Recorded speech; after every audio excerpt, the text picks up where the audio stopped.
Hello and welcome to the Art Newspaper Podcast. I'm Ben Luke. Later in the podcast, we have the latest in our occasional series of interviews with this year's Turner Prize nominees. I spoke to Helen Kammert at the Whitechapel Gallery, where her project for this year's Max Mara Prize has just been unveiled. But first this week, Vermeer. In May, it was revealed that the composition of one of the artist's most famous paintings, Girl Reading a Letter at an Open Window, was not as Vermeer had originally intended. A painting of Cupid on the wall has resurfaced on the canvas, after 2.5 centuries behind a layer of paint. During restoration work, conservators discovered, to their surprise, that the Cupid, which dominates the upper right section of the picture, was overpainted long after the artist's death, and not by Vermeer himself.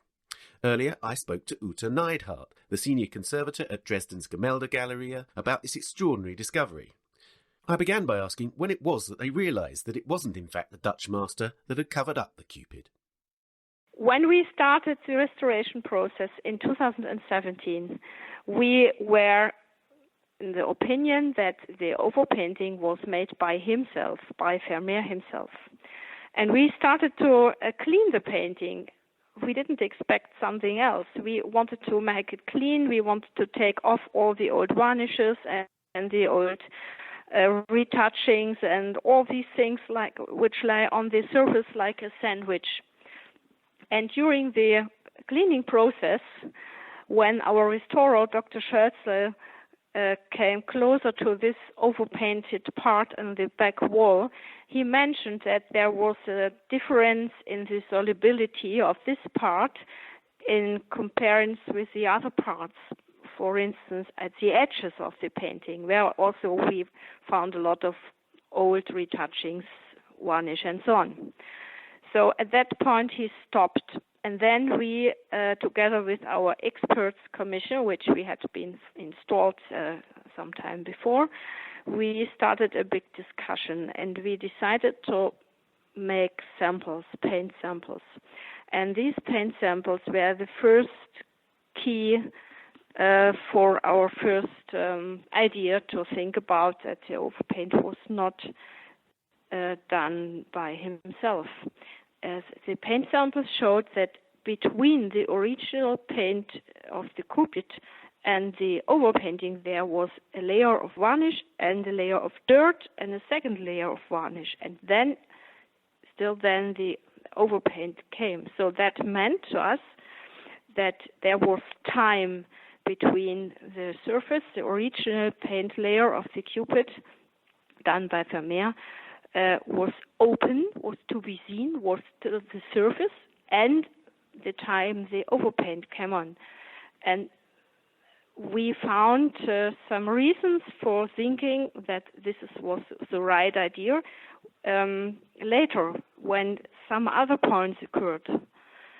One of the other points was when the restorer started to remove a little part of this overpaint, he found a wonderful outworked, untouched surface with an old crack layer. So even the original paint layer of Vermeer had been cracked, and there was also a little scratch we found that was happened not by the restorer by accident, but that happened some 250 years ago when the Cupid still was to be seen. Let's go back to the dirt, because this is of course the key is that there's this layer of dirt, which means essentially that the painting was exposed to the air when the Cupid was. So tell us about that. So you could tell basically it was dust. Yeah, that's very clear that if a painting is exposed to humidity, to air, to wherever it hangs, I would say about 50 years or so, then you can get a lot of dust and dirt on the surface. That's very normal. That happens also today. And the nice thing was that we found this dust between the two varnish layers, and that meant a lot for us. Yeah. So you can tell that. I mean, would the first layer of varnish have been done by Vermeer, for instance? I don't know. Was that a common technique that he would use? Yes, that is our assumption. We think that this first layer was done by himself, and the restorer was and still is able to serve part of this original varnish because he is removing the overpaint by the help of a scalpel under the microscope.